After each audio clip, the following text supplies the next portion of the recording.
നമസ്കാരം. കോഴിക്കോട് താമരശ്ശേരി കുടുക്കിലുംമാരത്ത് വ്യാപാരിയെ കടയിൽ കയറി വെട്ടിക്കൊലപ്പെടുത്താൻ ശ്രമിച്ച കേസിൽ രണ്ടുപേരെ പോലീസ് അറസ്റ്റ് ചെയ്തു.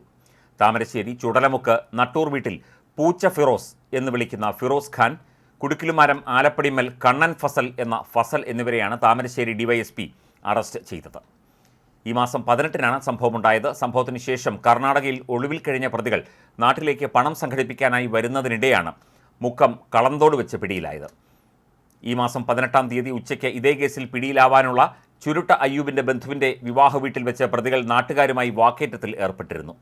കൂടാതെ കഴിഞ്ഞ വർഷം കൂരിമുണ്ട എന്ന സ്ഥലത്ത് വെച്ച് ഇതേ സംഘം നാട്ടുകാരെ ആക്രമിക്കുകയും വിവരമറിഞ്ഞ് എത്തിയ പോലീസിൻ്റെ ജീപ്പ് തകർക്കുകയും ചെയ്തിരുന്നു. അന്ന് സംഭവമറിഞ്ഞു വന്ന വാടിക്കൽ ഇർഷാദ് എന്നയാളെയും അക്രമികൾ വെട്ടിപ്പരിക്കേൽപ്പിച്ചു. കഴിഞ്ഞയാഴ്ച വിവാഹ വീട്ടിൽ വെച്ച് നാട്ടുകാരുമായി വാക്കുതർക്കമുണ്ടാക്കിയ പ്രതികൾ വൈകിട്ട് ഇറച്ചി വെട്ടുന്ന കത്തിയുമായി എത്തി നവാസിനെ കടയിൽ കയറി വെട്ടുകയായിരുന്നു.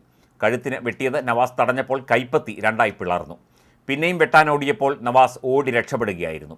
തുടർന്ന് നാട്ടുകാരനായ മാജിദിനെ വെട്ടാനായി വീട്ടിലെത്തിയ സംഘത്തെ കണ്ട് മാജിദ് മുറിയിൽ കയറി വാതിലടച്ചെങ്കിലും പ്രതികൾ വാതിൽ വെട്ടിപ്പൊളിച്ചു. അപ്പോഴേക്കും ഓടിയെത്തിയ നാട്ടുകാരെ കണ്ട് പിൻവാങ്ങിയ പ്രതികൾ നാട്ടുകാരായ ജവാദ്, അബ്ദുൽ ജലീൽ എന്നിവരുടെ വീടുകളിലും അക്രമം നടത്തിയ ശേഷം സ്ഥലത്തു നിന്നും രക്ഷപ്പെടുകയായിരുന്നു. കോഴിക്കോട് കേന്ദ്രീകരിച്ചുള്ള ലഹരി മാഫിയ സംഘത്തിൽപ്പെട്ടവരാണ് പ്രതികൾ എല്ലാവരും.